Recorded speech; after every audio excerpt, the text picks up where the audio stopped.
표어를 저희는 고난으로 순종함을 배워 주님의 형상을 담게 하소서 이렇게 정했습니다. 고난으로 따라합시다. 고난으로 순종함을 배워 주님의 형상을 담게 하소서.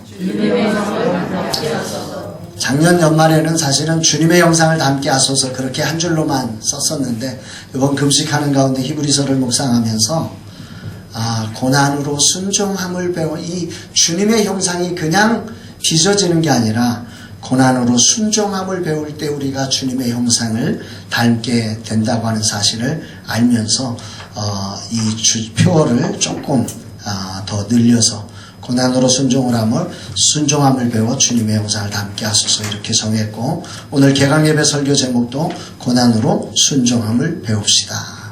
순종함을 배우라 이렇게 정했습니다. 한번 따라해 보십시다. 고난으로 순종함을 배웁시다. 이 표를 이걸로 정하니까 어떤 분이 그러자라도 힘들어 죽겠는데 고난을 들으면 별로 좋지 않을 것 같다고 그래가지고 사실은 고민을 많이 했습니다. 근데 주님이 주신 마음, 주님이 주신 뜻이 우리의 생명이 되어질 줄로 믿습니다. 그래서 그냥 과감하게 고난이라는 단어를 과감하게 집어넣어서 고난으로 순종함을 배워서 주님의 형상을 담게 하소서 이렇게 정했는데요. 아무튼 이 한 해 주님이 주시는 거룩한 은혜를 통해서 우리가 고난 속에서 정말 순종함을 배우고 주님의 형상을 닮아가는 은혜가 있기를 축복합니다. 오늘 설교의 첫 번째 이야기를 그래서 저는 그 엄홍길이라고 하는 혹시 아시나요? 엄홍길씨? 네, 잘 아시죠? 우리 한번 사진 한번 띄워주실래요? 이 사람이에요. 아주 넉넉한 웃음이 있는 히말라야 8,000m 봉우리 16개, 그러니까 그 8,000m 이상이 16개인데 그 16개의 모든 봉우리를 다 정복한 사람입니다. 완전한 사람. 대단한 거죠. 하나만 정복하는 것도 쉽지 않은데 16개의 봉우리를 최초로 이 사람이 다 완등해낸 그런 사람인데, 이 사람에게 유명한 수식어가 있는데 산악계의 작은 거인이라고 그러고, 또 하나는 약속을 지키는 사나이다. 따라합시다. 약속을 지키는 사나이. 그가 이 16개의 그 히말라야 8,000m급 봉우리를 다 정복해가는 과정의 마지막 그 등반을 하면서 굉장히 죽음에 대한 두려움을 이분이 굉장히 많이 느꼈다고 그래요. 그러면서 그 등정을 앞두고 이제 그 봉우리를 바라보면서 이제 마지막 이제 피치를 올려야 되는데 계속해서 이 죽음에 대한 두려움이 찾아올 때 그가 이런 기도를 했다고 그래요.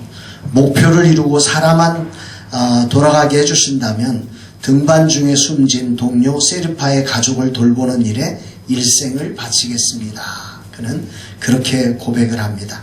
그리고 2007년 5월에 로체사르 그 마지막 16번째 봉우리에 올라서 이 꿈을 이루게 됩니다. 그래서 파라다이스 문화재단이라는 곳에서 특별 공로상으로 5천만 원을 받게 되는데, 이걸 기점으로 해가지고 그가 엄홍길 휴먼재단을 설립하고 약속대로 네팔 오지에다가 학교를 짓기 시작해서 지금 17번째 학교를 만들고 있습니다. 4,000m 위의 학교가, 첫 번째 학교가 자기를 도왔던 세르파가 먼저 죽어요. 그 세르파가 살았던 그 동네에 학교를 첫 번째로 짓습니다. 지금 그 휴먼 스쿨이라고 하는 걸 만들어서 매 여러 사람들을 초대해서 히말라야를 이렇게 이제 보게 하고 거기에 사는 사람들을 보게 하면서 후원금도 받고 이런 역할을 지금 계속 하고 있으면서 계속해서 지금 학교를 져가고 있는 그런 일을 하고 있습니다. 이제는 그 2019년 3월 현재 15개가 건립되어 있고 16번째 네팔 수도 카트만두 인근에다가 기존의 학교를 리모델링 해가지고 유치원, 초등학교, 중학교, 고등학교, 대학교 이 교육타운을 지금 만들고 있습니다. 그러니까 네팔을 위해서 헌신을 하고 있는 어제 신문에 보니까 이 사람이 명예시민권 네팔에서 주는 3사람만 줬다는데 이 사람이 3번째 네팔 시민권을 받았다고 그래요. 그래서 아무튼 이런 그 놀라운 일을 이 사람이 할 수 있었던 이유가 어디 있을까? 그가 이런 고백을 해요. 제가 현역일 때 네팔 히말라야 산맥 16주타 등정에 대한 염원, 그 간절함은 이루 말할 수 없을 정도였어요. 다리가 부러지고 죽을 고비를 몇 번 넘겼는데도 정상만 생각하고 계속 올라갔어요. 이 사람은 처음부터 이 사람들을 보았던 게 아니에요. 오직 정상. 16주, 이 봉우리를 다 내가 완등해 보겠다고 하는 이 꿈 하나로 그냥 계속 올라간 거예요. 그런데 어느 날 그 죽음을 경험하고 여러 가지 고난을 겪으면서 산 아래가 보이기 시작했다 그랬습니다. 산자락이 보이고 오가는 사람이 보이고 천진난만하게 웃는 아이들이 보이기 시작한 거예요. 열악한 환경 속에서 문명의 혜택을 못 받고 부모 세대로부터 내려오는 가난에 짓눌려버린 아이들이 가엾기 시작했던 거예요. 영혼이 불쌍해 보이기 시작했던 거예요. 고난을 통해서 순종을 배우면서 이 사람 눈에 영혼이, 산만 보이던 사람에게 영혼이 보이기 시작했어요. 자기 욕망, 꿈만 보이던 사람에게 영혼이 보이기 시작했던 거예요. 그래서 그는 그 신에게 기도한 거죠. 제가 오른 이 산지에 내려갈 수만 있다면 남은 인생 산 아래 사람들에게 베풀면서 살겠습니다. 그렇게 기도했고 그 16주타 등장을 마치고는 약속을 지키기 위해서 산 아래 사람들에게 정말 희망을 전하고 그들을 치료해내는 사람으로의 삶을 오늘 멋지게 살아내고 있습니다. 고난은 우리로 2가지 갈림길에 우리를 서게 합니다.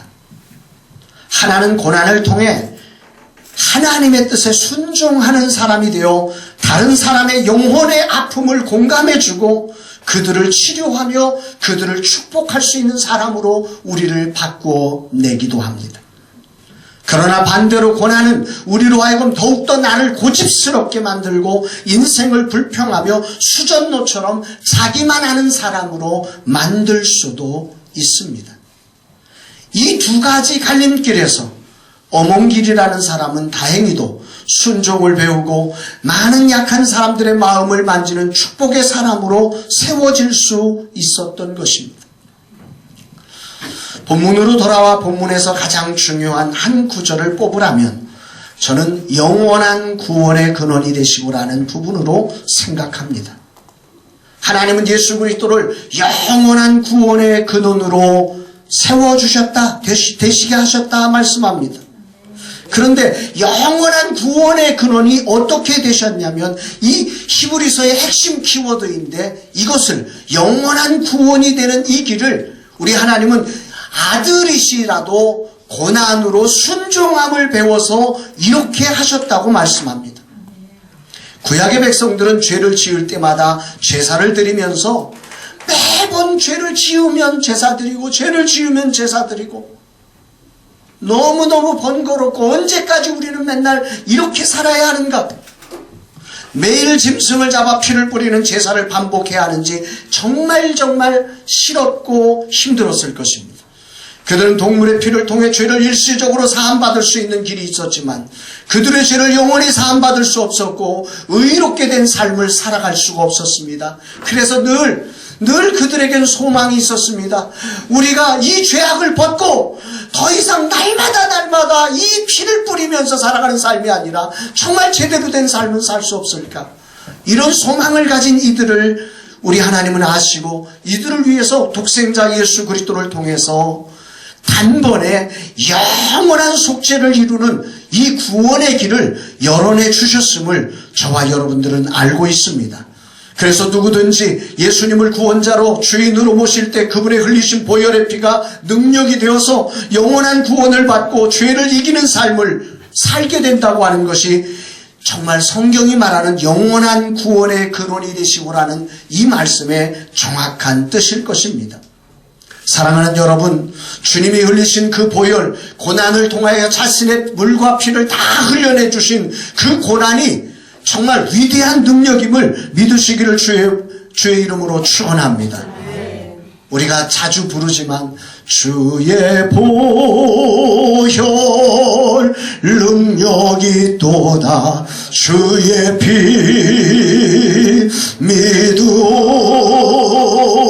주의 보혈 그 어린 양의 매우 귀중한 피로 한 번 더 고백해 봅니다. 주의 보혈 능력이 또다 주의 피 믿어 주의 보혈 그 어린 양의 매우 귀중한 피로다. 우리는 구약을 거치지 않았습니다. 우리는 죄를 지을 때마다 짐승을 잡아야 했고 그 껍질을 벗기고 그 피를 흘려내며 그 피를 받아다가 보좌의 단위에 뿌려야만 우리의 죄악이 사함받고 우리가 새로운 삶을 살 수 있었습니다. 그것이 매번 하루에도 몇 번씩 그렇게 제사를 드려야 하는 사람도 있었고 날마다 적어도 일주일에 한두 번씩은 매번 짐승의 피를 잡아야만 하는 그 번거로움과 그 수고와 그 안타까움에 가슴 찢는 아픔을 가지고 그들은 살았습니다. 이런 그들을 위하여 우리 하나님은 예수 그리스도를 통하여 고난으로 순종함을 배워 영원한 구원의 근원을 삼으심으로 말미암아 저와 여러분들이 오늘도 이 보혈의 능력을 의지하고 단번에 영원한 죄를 소환받고 하나님 앞에 의인이라 칭함을 받으며 영원한 천국 백성의 삶을 살아갈 수 있는 이 위대한 길이 열리게 되었음을 여러분들이 확신하시고 기뻐할 수 있게 되기를 주의 이름으로 축원합니다. 그런데 이 위대한 길이 이 고난을 통해 순종함을 배우신 예수 그리스도를 통해 열렸다는 이 말씀이 오늘 본문의 핵심의 말씀입니다. 하나님의 아들이신 예수님께서 죄인을 구원하시기 위해서 고난을 통해 즉 십자가를 지시는 참혹한 고난을 통해 순종함을 배우게 하셔서 대제사장이 되어 구원의 근원이 되게 하신 이 하나님의 뜻을 오늘 우리가 첫 개강 예배를 드리며 우리의 가슴에 새겨보았으면 좋겠습니다. 왜 꼭 그렇게 하셔야 했을까? 왜 고난으로 아들이심에도 불구하고 이미 하나님이신데 그분이 최고의 예배를 드릴 수 있고 최고의 중보를 하실 수 있음에도 불구하고 왜 아들이심에도 불구하고 그 고난으로 순종함을 배우게 하셨을까? 왜 그래야 됐을까? 이 질문이 이 히브리서를 묵상하면서 제가 가장 크게 제 가슴에 다가왔던 말씀입니다. 그분은 우리의 죄악을 중보하는 대제사장이 되셔야 했는데 우리 하나님은 이 대제사장의 역할을 말씀하시면서 5장 1절에 이렇게 말씀을 하고 있습니다. 5장 1절 말씀을 같이 한번 읽어보겠습니다. 시작. 대제사장마다 사람 가운데서 택한 자이므로 하나님께 속한 일에 사람을 위하여 예물과 속지 않은 제사를 드리게 하나니 대제사장마다 하나님은 천사를 등용하지 아니하고 정말 죄가 없으신 흠없는 그 능력 있는 어떤 다른 존재를 등용하지 않고 사람 가운데서 택한 자로 대제사장을 선정하셨습니다. 그 이유를 2절은 이렇게 설명을 하고 있습니다. 같이 한번 볼까요? 그가 무식하고 미혹된 자를 능히 용납할 수 있는 것은 자기도 연약에 휩싸여 있습니다. 대제사장의 역할 중에 가장 중요한 역할이 무엇이냐면 죄인들을 용납하는 마음입니다. 죄인들을 심판하는 마음이 아니라 죄인들을 용납해주고 죄인들을 품어주고 죄인들을 덮어주며 죄인들을 위하여 중보해 줄 수 있는 마음이 있어야 하기에 특별히 사람 가운데서 택하셔야 했기에 우리 하나님이신 그분이 사람을 입으시고 이 땅에 오셔서 그 고난의 길을 통하여서 인간이 당하는 죄로 말미암아 타락된 인간의 그 모진 약함과 그 죄악과 저주로 말미암은 온갖 고난을 다 담당하심으로 인간이 왜 그렇게 쓰러지는지 왜 그렇게 범죄하는지 왜 그렇게 그 자리에서 그렇게 약해지는지 아무도 모르는 그 마음속 깊은 것까지라도 대신 인간의 편에 서서 사람을 위하여 중보해 주시기 위해서 예수 그리스도께서 고난으로 순종함을 배우셔야 했음을 여러분들이 기억하시기를 바랍니다. 그렇게 우리와 같이 고난을 당하신 주님이시기에 이 죄인인 우리를 만날 때마다 주님은 우리를 부끄러워하지 않으셨습니다. 죄된 우리를 그 날마다 실수하고 또 실수하고 그 실수한 것을 또 다시 반복하고 회개하고 다시 짓고 회개하고 다시 짓는 우리들을 놀랍게도 우리 주님은 형제라 부르시기를 부끄러워하지 않으셨다고 우리에게 말씀하고 있습니다. 히브리서 2장 11절에 가보니까 거룩하게 하시는 이와 거룩하다함을 입은 자들이 다 한 근원에서 난지라 그러므로 따라합시다. 형제라 부르시기를 부끄러워하지 아니하시고 예수 그리스도는 말입니다. 고난으로 순종함을 배우면서 무엇을 지금 하고 계시는 거냐면 그 죄된 인생, 죄를 범해도 한 번만 전하면 참을 만합니다. 두 번 범하면 참을 만합니다. 세 번까지는 사람도 참을 수 있습니다. 그런데 우리를 한번 냉정하게 보시자고요. 날마다 반복하는데도 불구하고 이런 못돼 처먹은 우리의 죄악 가운데서도 우리 주님은 이런 나를 형제라 부르시기를 부끄러워하지 아니하시고 우리를 형제로 품어주시고 사랑으로 품어주시고 우리를 위하여 하나님의 대제사장이 되어서 우리를 위하여 중보하고 계심을 여러분들이 기억하시기를 바랍니다. 2장 17절로 18절에 있는 말씀에 보면 더 기가 막힙니다. 우리 2장 17절 18절은 같이 한번 읽어볼까요? 시작. 그러므로 그가 범사의 형제들과 같이 되심이 마땅하도다. 이는 하나님의 일에 자비하고 신실한 대제사장이 되어 백성의 죄를 속량하려 하심이라. 그가 시험을 받아 고난을 당하셨은즉 시험 받는 자들을 능히 도우실 수 있느니라. 범사의 형제들과 같이 되셔. 오늘 우리의 삶의 그 실패, 좌절, 절망, 실수, 온갖 저주 아래 놓여진 우리의 모든 삶에 우리와 함께 하셔서 같이 느끼고 같이 아파하고 부모도 자식이 계속해서 한 번, 두 번, 너 세 번째야 하면 표정이 바뀝니다. 그렇죠? 어투가 바뀝니다. 그리고 때로는 주먹도 나가고 몽둥이도 나갑니다. 그런데 우리 주님은 말입니다. 그걸 다 아심에도 불구하고 우리와 같이 되셨다고 그래요. 우리를 부끄러워하지 아니하시고 우리와 같이 되어주시며 그 사랑으로 대제사장이 되어서 우리의 죄를 속량하시기 위해서 그 고난으로 순종함을 배우시고 계심을 여러분들이 믿으시기를 바랍니다. 히브리서 4장으로 넘어가 보면 우리가 잘 아는 15절 16절에 이렇게 기록이 됩니다. 15절 16절 같이 읽습니다. 시작. 우리에게 있는 대제사장은 우리의 연약함을 동정하지 못하실 리가 아니요 모든 일에 우리와 똑같이 시험을 받으신 이로되 죄는 없으시니라. 그러므로 우리는 긍휼하심을 받고 때를 따라 돕는 은혜를 얻기 위하여 은혜의 보좌 앞에 담대히 나아갈 것입니다. 우리가 하나님의 은혜의 보좌 앞에 담대히 나아갈 수 있도록 하시기 위해서 우리 주님은 우리의 연약함을 동정하시는 분이십니다. 그분이 못하실 동정은 하나도 없을 만큼 모든 일에 우리와 똑같이 시험을 받으신, 우리와 똑같이 좌절의 자리에 그 고통의 자리, 약함의 자리, 질고의 자리를 다 거쳐내셔서 그가 채찍에 맞음으로 우리가 나음을 얻게 하시는 거룩한 구원의, 영원한 구원의 길을 만드신 우리의 대제사장이심을 믿으시기를 주의 이름으로 축원합니다.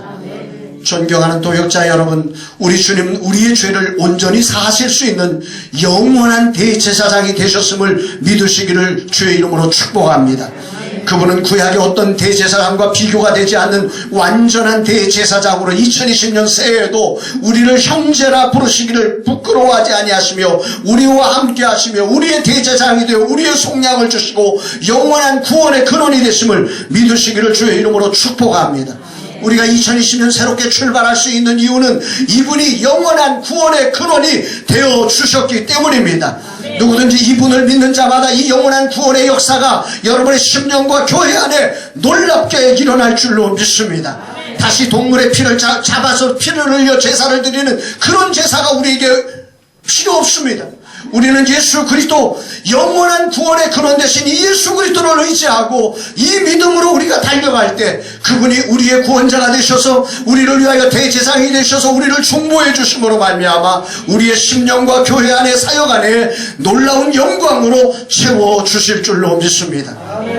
여기서 우리는 오늘 말씀의 초점으로 돌아가서 다시 한번 살펴봐야 할 것이 있습니다. 분명 고난은 우리로 도망가고 싶고 원망하고 싶은 자리입니다. 작은 교회를 섬기면서 다양하게 몰려오는 고난의 자리에서 그동안 우리는 좌절하고 절망하고 불평하는 삶을 살 수 있었고 그렇게 도망갈 수도 있었습니다. 그러나 오늘 여기 오신 분들은 정말 그럼에도 불구하고 도망가지 않고 그럼에도 불구하고 그것을 불평하지 아니하며 오늘 그럼에도 불구하고 영원한 구원의 근원이 되신 예수 그리스도를 믿고 예수 그리스도 안에서 이제 순종함을 배워서 놀라운 구원의 근원이신 예수 그리스도처럼 구원의 길을 내는 거룩한 종이 되기를 소망하며 이 자리에 오신 줄로 믿습니다. 그렇다면 고난으로 저와 여러분들이 예수님처럼 순종함을 배운다고 하는 말은 어떤 뜻일까요? 쉬운 성경은 이 부분을 이렇게 번역을 했습니다. 예수님께서는 하나님의 아들이셨지만 고난을 통해 순종하는 법을 배우셨습니다. 현대어 성경은 이렇게 번역을 합니다. 예수께서는 하나님의 아들이었지만 고난을 몸소 겪음으로써 하나님께 순종하는 것을 배우셨습니다. 아들임에도 고난을 몸소 겪어서 하나님께 순종하는 법을 배웠습니다. 이 말을 여러분이 잘 묵상하셔야 됩니다. 아들이심에도 불구하고 죄인을 받아들이는 일, 죄인을 품어내는 일, 죄인을 아버지의 마음으로 아버지의 사랑으로 그들을 품어내는 일은 이거는 인간의 힘으로 인간 육을 입은 그 어떤 인간도 불가능하다는 이야기입니다. 우리 힘으로 안 된다는 이야기입니다. 아들이 육체를 입으시는 순간 그 육체 안에 있는 죄성으로 말미암아 인간은 그 누구도 고난을 겪지 않고는 그 사람의 심령과 그 아픔을 공감해주고 그를 진실로 사랑해서 중보해 줄 수 있는 마음이 없다는 말입니다.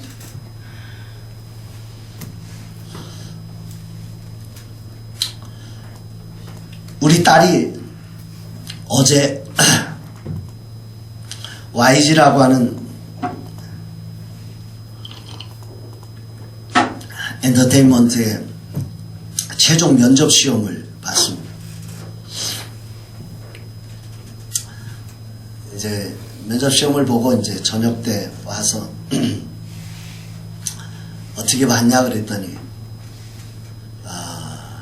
원래는 인성 중심으로 면접을 본다고 그랬는데 직무 중심으로 면접을 봐가지고 자기는 인성을 준비했는데 갑자기 직무에 관한 것만 열심히 질문을 해가지고 당황스러워가지고 이야기를 만들어서 대답했다고 준비된 게 없으니까 갑자기 소설을 써가지고 대답을 할 수밖에 없었던 그런 환경을 이야기합니다.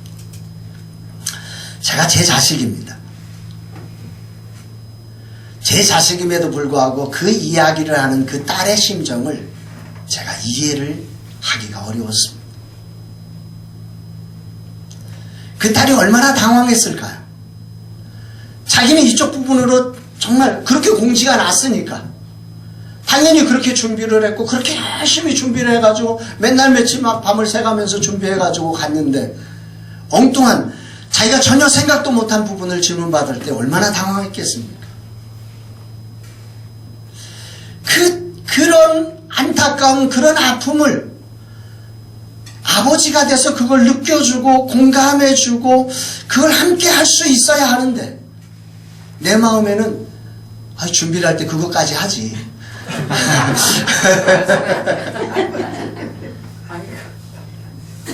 그게 우리입니다.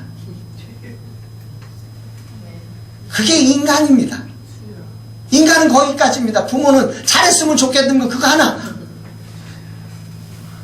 그 딸이 얼마나 당황했을지 얼마나 힘겨웠을지 얼마나 고통스러웠을지를 내 마음속에 그게 먼저 느껴지는 게 아니라 잘해가지고 합격했어야 되는데 그거 준비 못해가지고 이것만 생각하는 겁니다. 그런 소리 하면 꼰대 소리. 그렇죠. 전형적인 꼰대죠. 예, 그렇습니다. 우리가 그렇게 가는 겁니다. 우리는 거기까지밖에 안 됩니다. 그런데 하나님은 우리를 그런 꼰대 같은 우리 인생을 이 세상을 공감해주고 이 세상을 치유하며 이 세상을 축복하는 통로로 불러내신 겁니다. 이런 우리를 다듬어야 합니다. 이런 우리를 예수의 마음을 가진 하나님의 마음을 가진 하나님의 심정을 가지고 세상을 공감해 줄 수 있는, 세상의 실패자들, 세상의 고통받는 자들, 세상에 고통하는 자들의 현장에서 그들의 가슴을 어루만질 수 있는, 그들을 치료해낼 수 있는 그 사람으로 우리를 만드시기 위해서 우리 하나님은 이 고난이라고 하는 통로로 우리를 하나님의 뜻에 순종할 수 있는 사람으로 만들고 계심을 여러분들이요 기억하시기를 바랍니다. 이 말씀을 여러분들이 묵상하고 묵상하면서 느껴지는 게 뭔지 아십니까? 인간의 죄성은 고난을 통하지 않으면 절대로 하나님의 뜻에 순종치 못한다는 것입니다. 하나님의 마음을 느끼지 못한다는 것입니다. 그래서 시편 기자도 아까 우리 찬양팀장도 아까 고백한 대로 119편 71절에 보니까 고난당한 것이 내게 유익이라 이로 인하여 내가 주의 율례를 배우게 되었느니라. 고난이 없으면 주님의 말씀 그 뜻이 뭔지가 이게 느껴지지 않고 머리로는 알지만 가슴으로 그걸 이해할 수가 없습니다. 가슴으로 그 영혼을 만져낼 수가 없는 것입니다. 시편 119편 67절에도 고난당하기 전에 내가 그릇 행하였더니, 고난당하기 전에는, 고난을 통하여 순종함을 배우기 전에는 아무리 결심해도 그릇 행합니다. 또 옛날로 돌아갑니다. 또 옛날로 돌아갑니다. 또 옛날로 돌아갑니다. 안 그래야지 안 그래야지 결심하면 결심할수록 더 합니다. 이게 저와 여러분임을 여러분들이 기억하시기를 바랍니다. 오늘 개강 예배를 드리면서 여러분, 우리는 결단해야 합니다. 나는 고난이 없어도 얼마든지 주님을 잘 따를 수 있다는 착각을 내려놓아야 합니다. 인간의 죄성은 너무도 참혹한 것입니다. 고난을 통과하지 않으면, 순종함이 배워지지 않으면 절대로 영혼을 공감할 수가 없습니다. 여러 사람을 모아놓고 이렇게 양육을 해보면 말입니다. 이 사람 이야기하면 저 사람 딴짓하고 있고요, 저 사람 이야기하면 이 사람 딴짓하고 있고요, 자기 말할 때만 사람들이 듣기를 원하고 남의 말할 때는 안 듣습니다. 발표하라고 그러면 자기 발표할 거 생각하느라고 남 발표할 때 신경도 안 씁니다. 그게 우리입니다. 그래도 여기 계신 분들은 목사들이잖아요. 목사들이 그래요. 그러니 세상은 어느 정도일까요? 고난을 겪지 않으면 그 한 영혼의 이야기가 달콤하게 들려지지 않고 공감이 되지 않고 비판만 되고 판단만 되고, 저 인간은 왜 저래? 저 인간은 왜 저래? 이게 오늘 우리의 모습이라는 것입니다. 그러나 고난을 통과할 때, 정말 고난을 통과하며 주님의 뜻을 순종할 수 있는 사람으로 우리가 바뀌어지기 시작할 때, 우리는 주님의 마음이 내 마음속에 새겨지며 영혼의 그 말 속에 담긴 그 깊은 아픔과 그들의 약함과 그들의 고통을 공감해 줄 수 있는 능력이 우리 안에 생겨남을 기억하시기를 주의 이름으로 축복합니다. 아멘. 여기서 잠시 서론에 말씀드렸던 오문길 대장의 이야기로 돌아가 보면, 과연 그가 8,000m가 넘는 히말라야 고산 16개를 완전 정복하면서 고난을 겪지 않았다면 그가 사나라의 사람들의 영혼의 아픔을 볼 수 있었을까? 세르파 마을에 있는 그 사람들이 아무런 교육도 없이 그 가난 속에 허덕이며 살아가는 그들의 삶의 아픔이 과연 그가 느낄 수 있었을까? 절대로 인간의 힘으로 그게 안 됩니다. 죽음의 목전의 고난 속에서 그는 하나님 앞에 살려만 주시면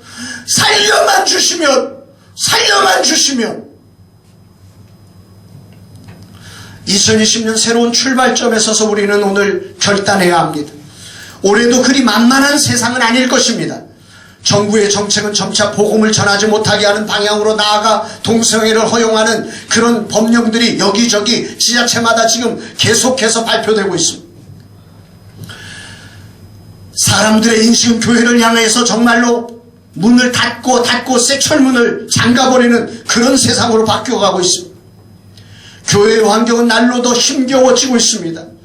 인공지능으로 대표되는 이 사회의 변화는 아예 교회를 송두리째 말아먹을 것처럼 달려오는 세상이 되어져 버렸습니다. 이때 우리가 분명히 알아야 될 것은, 그럼에도 불구하고 예수 그리스도 외에 구원에 다른 길이 없다는 사실을 믿는 믿음입니다. 인간이 아무리 지식과 기술이 높아져도 예수 그리스도가 없는 인생의 삶은 절대로 평안과 행복을 누릴 수가 없습니다. 구원의 길을 인간의 지식으로 만들 수 없습니다. 오늘 저와 여러분들을 통해 그러므로 하나님은 올해도 어김없이 전도라고 하는 미련한 방법 이 하나만 가지고 이 세상을 구원하시기를 기뻐하시는 줄로 믿으시기를 바랍니다. 그러므로 오늘 우리가 중요합니다. 오늘 우리가 왜 세상이 오늘 교회를 향하여 문을 닫았냐면 우리가 고난 없이 70년, 80년, 90년 이 부흥의 세대를 거쳐오며 교회가 고난 없는 영광만 추구하며 달려오며 오늘 우리가 예수의 심장을 잃어버렸습니다. 영혼을 바라보며 영혼을 향하여 눈물이 없습니다. 저 영혼이 죽으면 지옥 간다는 사실이 우리에게는 그리 큰 아픔이 되지 않습니다. 나 안 하면 잘 되면 괜찮습니다. 우리 가정 문제 없으면 목사도 기도 안 합니다. 우리 가정 경제적으로 안정되면 목사도 기도하지 않습니다. 목사도 전도하지 않습니다. 이런 시대가 오늘 우리의 시대입니다. 오늘 복음을 전하는 일이 그저 의무감, 교회를 세우기 위한 내 교회의 명예를 만들기 위한 수단이지 영혼을 구원해내기 위한 정말 예수의 심장 가지고 저 불쌍한 영혼 어몽길이 네팔에 사는 그 참혹한 가난 속에 있는 그들을 향하여 자신의 온 명예를 다 거기다 던져버리며 살듯이 오늘 십자가를 통해서 주님의 사랑을 받은 저와 여러분들이 2020년 이 한 해 정말 저 세상 속에 예수 없이 살면서 온갖 돈으로 만든 평화, 돈으로 만든 행복을 그걸 진짜라고 여기며 살아가고 착각하며 마음속에 우울과 자살로 고통으로 정말 수없이 싸워대면서 살고 있는 저 안타까운 백성들을 향하여 오늘 우리들이 고난의 순종함을 가지고 저 영혼들을 찾아가지 않는다면 오늘 이 시대는 정말 참혹한 어둠이 될 것입니다. 때문에 여러분들이 소중합니다. 하나님의 말씀을 제대로 전하기 위해 말씀과 기도에 더 전념하시기 위해서 고난으로 순종함을 배우시는 여러분 되시기를 주의 이름으로 축원합니다. 하나라도 더 제대로 알기 위해서 하나라도 더 제대로 배우기 위해서 목회사관학교까지 들어왔는데 목회사관학교에서 하는 짓거리가 뭔지 아십니까? 너무 어렵다는 것입니다. 너무 힘들다는 것입니다. 그러려면 왜 들어와? 그러려면 왜 들어와? 내 몸을 잘라서라도 주여 이 진리의 말씀을 제대로 배우게 하여 주옵소서. 이 진리의 말씀을 가슴 터지게 알아서 제대로 전하는 종이 되게 하여 주옵소서. 정말 목숨을 걸어내야 하는 것입니다. 더 쉽게 배우려고 더 편하게 배우려고가 아니라 더 제대로 배워내려고 하는 고난으로 순종함을 배우는 여러분 되시기를 주의 이름으로 축원합니다. 복음을 전하기 위해서 영혼을 건져내기 위해서 영혼 한 사람 한 사람을 찾아갑니다. 이웃 가게를 찾아가고 옆집 상견을 찾아가고 내가 아는 모든 사람들을 총동원하면서 찾아다니며 영혼들에게 복음을 전하며 수치와 조롱과 모욕과 고난으로 순종함을 배워내는 이 배움이 2020년 여러분의 사역 속에 일어나기를 주의 이름으로 축원합니다. 고난을 피해가고 도망가고 그 잠자는 그런 사람으로 변질되어져 가면 안 됩니다. 정말 이 고난을 통해서 하나님의 뜻 앞에 순종하며 하나님의 심장이 여러분들에게 부어지는 거룩한 은혜가 있는 2020년 한 해가 되기를 주의 이름으로 축복합니다. 그때 하나님은 여러분들의 마음을 하나님의 마음으로 바꿔주시며 고난으로 순종함을 배운 여러분들을 통해 여러분의 말 한마디 속에 주께서 함께 역사하사 따르는 표적으로 하나님의 말씀을 확실히 증언하게 해주시는 놀라운 역사가 일어날 줄로 믿습니다. 초대교회 그 연약한 제자들이 그 마가복음에 보면 나가서 복음을 두루 전할세 주께서 함께 역사하사 따르는 표적으로 따르는 기사와 이적으로 주의 말씀을 확실히 증언하게 하셔서 초대교회 놀라운 부흥을 이루게 하셨습니다. 그러므로 오늘도 그와 같은 역사가 고난으로 순종함을 배우는 저와 여러분들을 통해 반드시 일어날 줄로 믿습니다. 우리가 몸부림쳐서 안 됩니다. 이제 시대 완전히 바뀌었습니다. 이제 인공지능이 인간이 능력 이거 지식 쌓아봤자 이 지식 인공지능으로 하면 게임이 안 됩니다. 성경에 나오는 성경 기독교 역사 4000년의 역사를 인공지능 안에 다 집어넣고 설교법 다 집어넣어서 그들이 풀어내는 그런 것들은 우리와 비교할 수 없이 놀랍게 지식적으로는 뛰어날 것입니다. 못 따라갑니다. 그렇게는 안 됩니다. 그런데 이 인공지능이 못하는 게 뭐냐면 고난으로 순종함을 못 배웁니다. 고난으로 순종함을 못 배웁니다. 예수의 심장을 가질 수가 없습니다. 예수의 심장을 가진 목사가 21세기 새로운 세대에 진짜 목회를 이룰 기독교 역사의 새로운 장을 열어낼 수 있는 진짜 목사가 될 수 있음을 믿으시기를 주의 이름으로 축원합니다. 여러분을 통해서 그런 구원의 길이 활짝 열려지기를 주의 이름으로 축원합니다. 사도 바울은 빌립보서에서 이렇게 고난으로 순종함을 배우던 예수 그리스도의 마음을 이렇게 표현하고 있습니다. 빌립보서 2장 5절로 11절에 보면 너희 안에 이 마음을 품으라 곧 그리스도 예수의 마음이니 그는 근본 하나님의 본체시나 하나님과 동등됨을 취할 것으로 여기지 아니하시고 오히려 자기를 비워 종의 형체를 가져 사람들과 같이 되셨고 사람의 모양으로 나타나셨음에 자기를 낮추시고 죽기까지 복종하셨으니 곧 십자가에 죽으심이라. 이름으로 하나님이 그를 지극히 높여 모든 이름 위에 뛰어난 이름을 주사 하늘에 있는 자들과 땅에 있는 자들과 땅 아래에 있는 자들로 모든 무릎을 예수의 이름에 꿇게 하시고 모든 입으로 예수 그리스도를 주라 시인하여 하나님 아버지께 영광을 돌리게 하셨느니라. 모든 입으로 예수 그리스도를 주라 시인하여 하나님 아버지께 영광을 돌리게 하셨느니라. 이런 역사가 이 고난으로 하나님께 순종함을 받은 거룩한 종들 위해 동일하게 일어날 줄로 믿습니다. 예수님은 자기를 낮추시고 죽기까지 복종하셨다고 합니다. 순종은 하나님의 뜻을 이루어드리기 위해 목숨을 빼앗기는 순교를 하게 된다더라도 예수님처럼 생명부활로 다시 주님이 살려주실 걸 믿고 그 자리에 전도의 자리, 기도의 자리, 섬김의 자리, 말씀의 자리를 놓치지 아니하고 고난으로 순종함을 배우려고 달려가는 자들을 통해서 나타나게 됨을 믿으시기를 바랍니다. 지역 속에 한 교회가 세워지기까지 우리는 끊임없이 영혼을 향해 복음을 들고 다가서는 고난을 통해 순종함을 배우는 종이 되어야 합니다. 이 과정에서 우리는 말도 못하는 수치와 조롱과 고난을 겪을 수 있습니다. 그러나 이 과정을 통해 우리는 순종함을 배워 죄성을 이기고 그리스도의 능력으로 새롭게 태어나 지역을 축복하며 치료하는 하나님의 거룩한 종으로서는 위대한 경험을 반드시 하게 될 것이고 그 안에서 하늘 부흥이 여러분들을 통하여 일어나게 될 줄로 믿습니다. 고난을 두려워하지 마십시오.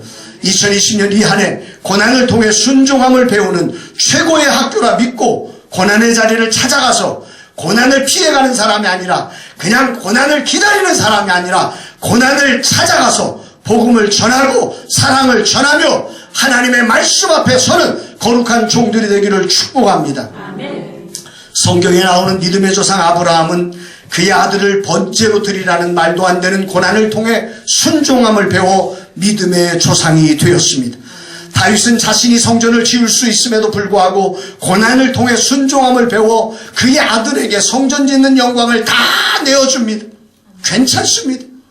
이런 다윗에게 하나님은 메시아의 조상이 되는 거룩한 길을 열어주셨음을 믿으시기를 주의 이름으로 축원합니다. 문제의 자리에서 갈급함으로 구하며 은혜를 통해 믿음을 이루는 이 믿음은 초보의 믿음입니다. 문제 속에서 기도하는 이 믿음은 초보란 말입니다. 오늘 우리 사랑하는 종들은 그 정도 믿음으로 우리는 교회를 개척하면 안 됩니다. 오늘 우리들의 믿음은 그게 아닙니다. 이제 우리의 믿음은 그 정도 문제가 있어 기도하는 그 정도의 믿음을 뛰어넘어 고난으로 순종함을 배워내는 그래서 세상을 치유하고 축복할 수 있는 구원의 길을 만드는 종들이 되시기를 주의 이름으로 축원합니다. 이 길에 주님은 여러분들을 초대하기를 원하십니다. 고난으로 순종함을 배운 사람들은 세상을 치료하는 능력이 생깁니다. 고난으로 순종함을 배운 사람들은 세상을 축복하는 능력이 생깁니다. 고난으로 순종함을 배운 사람들은 세상을 공감하는 능력이 생깁니다. 그 주변에 사람들이 모여들기 시작하는 것입니다. 설교를 준비하면서 이 고난으로 순종함을 배운 사람의 이 영광을 어떤 것으로 표현할 수 있을까 생각을 하다가 이 찬양이 생각이 났습니다. 예수로 나의 구주 삼고 성령과 피로서 거듭나니 이 세상에서 내 영혼이 하늘의 영광 누리도다. 이것이 나의 간증이요 이것이 나의 찬송일세. 나 사는 동안 끊임없이 구주를